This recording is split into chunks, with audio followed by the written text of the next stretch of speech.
తెలంగాణ రచయితల సంఘం జట్టనగర శాఖ అధ్యక్షులు శ్రీరామ్ సార్, అట్లనే అందరికీ గురువు లాంటి వాళ్ళు ఈ తరానికి ఇస్తారు. ఇంతకుముందు చెప్పినట్టు K Sivareddy sir, Siddhareddy sir, విశిష్ట అతిథి ఇంకా మనకు రాలేదు. శంకరం సార్, మాడుగుల నారాయణమూర్తి గారు, గురాల వెంకటేశ్వరు, ఆకసం దరిపల్లి కృష్ణమాచార్యులు గారు, అట్లే తిరుపతి మళ్ళా మా రమేష్ అని ఉదార్ నారాయణ మిత్రుడు, చాలా ఆత్మీయ మిత్రుడు ఉదార్ నారాయణ గారు, అందరికీ నమస్కారం. అయితే సాహితీ మిత్రులు ఇవాళ మనం అందరి సాహితీ మిత్రుల మధ్య కూడలి చెట్టు పుస్తకాన్ని మనం ఆవిష్కరించుకున్నాం. తెలంగాణ రచయితల సంఘం జంట నగరాలలో గర్వంగా చెప్పుకునే కవి నల్గొండ రమేష్. ప్రతి సోమవారం కవి సమ్మేళనం జరుపుకోవడం వలన ఇట్లా ఒక్కొక్కరి ప్రతిభ ఎట్లున్నదో మనకు అర్థమవుతున్నది. ఒక్కొక్కరు ఒక్కొక్క కొత్తదనాన్ని పాటిస్తూ కవిత్వాన్ని రాస్తున్నారు. కొత్త ఎక్స్ప్రెషన్స్ మనకు కనబడుతున్నాయి. అయితే ఒకరి నుంచి ఒకరు ప్రేరణ పొందటం కూడా జరుగుతున్నది. కవిత్వం చదువుకోవడం వల్ల కొండపల్లి నేహారెడ్డి మేడం కానీ, సోమవారం కవి సమ్మేళనం మిత్రులు అందరూ ఇక్కడ ఉన్నారు. కవిత్వం చదువుకుంటున్నప్పుడు ఒకరి వల్ల ఒకరికి ప్రేరణ కలుగుతున్నది, ఒకరి వల్ల ఒకరికి కొత్త విషయాలు తెలుస్తున్నాయి, అర్థమవుతున్నాయి. అట్లా ఒక కుటుంబ వాతావరణంలో ప్రతి సోమవారం మేము కవిత్వం చదువుకోవడం వల్ల చాలా సాధన అనేటువంటిది ఒనగూరుతున్నది. అట్లనే ఒక వ్యుత్పన్నత, ప్రతిభ తెలుస్తుంది. ఎవరు ఎట్లా రాస్తున్నారు, ఒక విషయాన్ని ఎట్లా చెప్తున్నారు, ఎట్లా రాస్తున్నారని ప్రతిభ తెలుస్తున్నది. వ్యుత్పన్నత, అట్లనే సాధన అనేటువంటిది రెగ్యులర్గా జరుగుతున్నది కాబట్టి సాధన జరుగుతున్నది. అట్లా వచ్చిన ఒక ఆణిముత్యం నల్గొండ రమేష్. ఆకాశం ఆసిఫాబాద్ దాకా తెలంగాణ రచయితల సంఘం జంట నగరాల నుంచి ఆసిఫాబాద్ దాకా ఒక లైన్ వేసిండు రమేష్. చాలా గర్వకారణం. ఇద్దరు సిద్ధారెడ్డి సార్, శివారెడ్డి సార్ ఇద్దరు అద్భుతమైన ముందు మాటలు రాసిండ్రు. ఆ ముందు మాటలు నేను నిలబడి చదువుతూ అట్లనే నిలబడే చదివినా, ఇక కూర్చోలేకపోయినా అట్లా చదివించే ముందు మాటలు రెండు కూడా.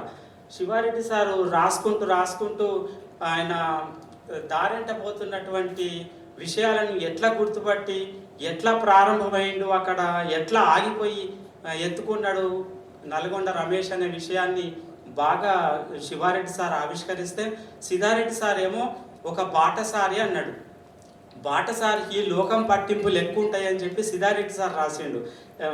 ఆ విషయం ఎప్పుడో రాసిండు, సార్కు కూడా తెలియదు.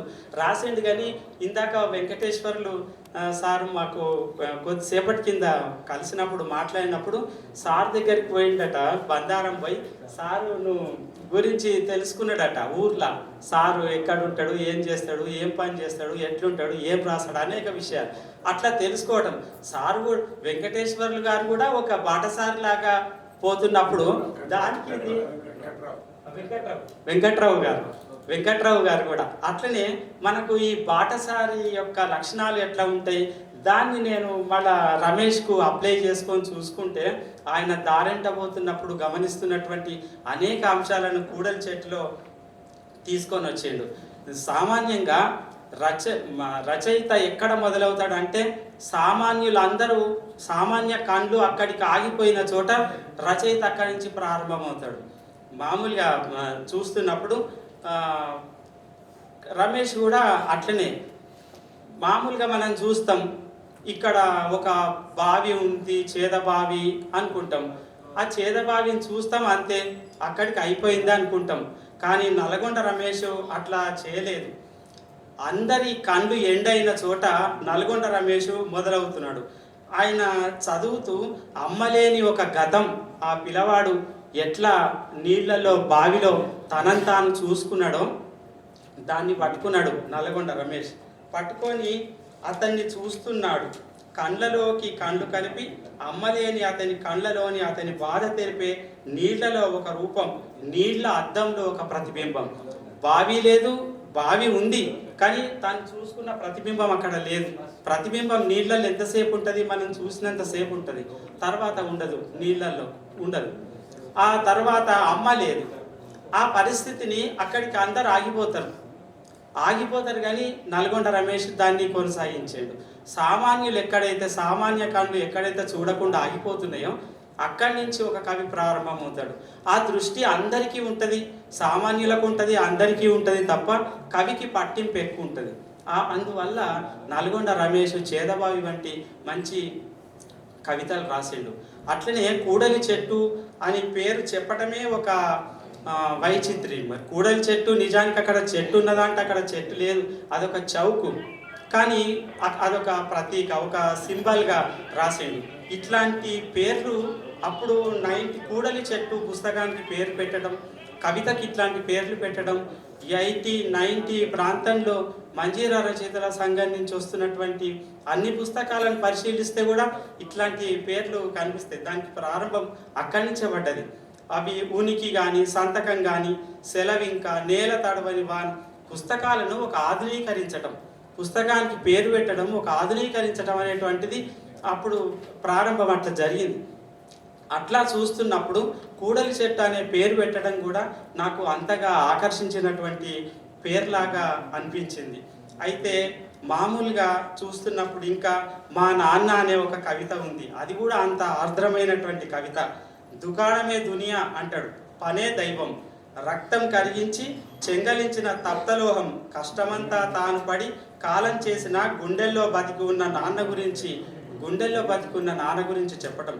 అట్లనే సరిహద్దు గ్రామంలో జీవించడం, ఇందాక మాడుగుల వారు చెప్పారు, సరిహద్దు గ్రామంలో జీవించడం అది ఎట్లా ఉంటుందో, ఎంత నిత్య సంగ్రామం లాంటిదని చెప్తాడు ఆయన.